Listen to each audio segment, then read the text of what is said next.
Today I wanted to talk about how the vagal break can help you become more resilient. When you consider what a healthy nervous system is, it's one that's flexible and adaptable, and it can recover quickly from stress. And there are 3 states of the nervous system. So the first one we call the ventral vagal complex. And in this system, we're more calm, open, relaxed, and we're primed for communication with each other. So we have vocal prosody, where our voice has a big range. Our face, the muscles are innervated for communication, and our ear muscles are also in the range to detect the frequency of human voice. In this state, our immune system is functioning at its best, so is our endocrine system, which is our hormonal system, and our digestion is also happening in a nice, healthy way. In this state, we have rest, rejuvenation, and repair of our body happening. And this is where we recover psychologically and also physically. So it's a very important state for us to come back into if we want to function at our best. Now, say you're facing some stress, you may then start to move more into the next state, which we call the sympathetic nervous system. And this has also been called our mobilization system, because it's the system that gets us moving to either fight or get angry, or to flee or run away. So we might feel more anxious. And this system, we don't so much prioritize communication, so we might lose that vocal prosody and become a little bit more monotone. The face may become more flat, and our middle ear muscles are then on the listening out for sounds that could be predator sounds. In this state, our immune system also isn't quite functioning as optimally as it was in the ventral vagal, and our endocrine system might release stress hormones like cortisol and adrenaline. Our digestion is also affected. So in this state, we don't get that nice rest and repair. Our system is being mobilized to do something.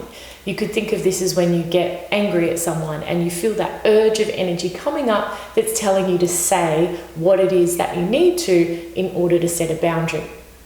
Now, the third state that we have is the dorsal vagal complex, and this is our immobilization system. Now, in this system, we can have a feeling of becoming numb, shutting down, spacey, and withdrawn as our body tries to conserve energy as a survival response. It does slow us down, but often it's too much and we can end up feeling flat, hopeless, and depressed. Now, it's completely healthy and normal in a given day to move between different states or parts thereof. We actually have blends of the states. So we could consider that with play, it's a combination of the ventral vagal and the sympathetic, and meditation could be considered the combination of the ventral vagal and the dorsal vagal complex. Our goal isn't just to stay in the ventral vagal. It's to be able to respond appropriately to what's happening. So for instance, if a colleague says something that offends you, you then have enough mobilization to set a boundary and say, no, actually, that's not okay. If I didn't have that sympathetic activation, then I may not have a healthy way of responding when I needed to.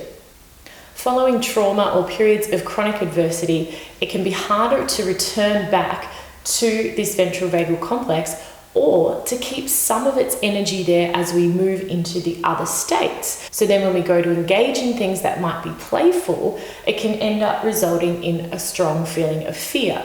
Or if we try to do something where we're going to be still, like meditate, this can feel very uncomfortable and unsafe if we don't have the energy of the ventral vagal complex there as well. So what's really important for our nervous system is what we call the vagal break. And you could think of this just like brakes on a bicycle. So if you were riding along and started to go quite fast, like you would if you were going into the sympathetic nervous system, applying a little bit of that vagal brake would just slow you down so that you didn't go too fast.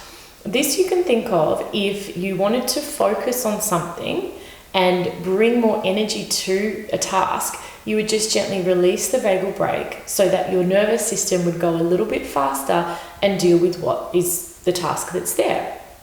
And then A healthy nervous system would be able to re-engage that vagal brake and slow you back down.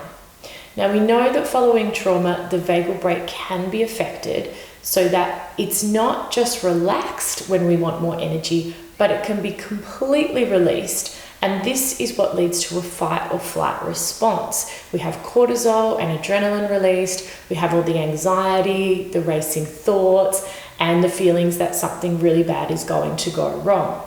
This reduces our resilience because it makes it harder when we want to move outside of our comfort zone to not go into those strong reactions.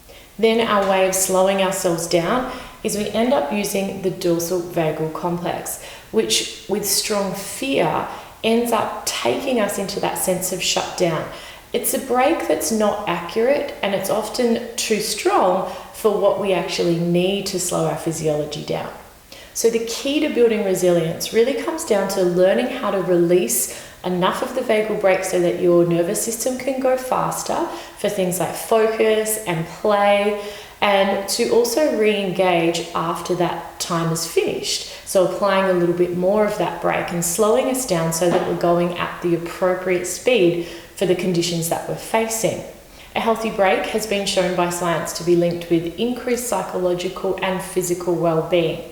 And it's something that you can learn despite what's happened in your history. You can teach your nervous system how to use the vagal brake again so that you can respond appropriately under stress and have much more resilience.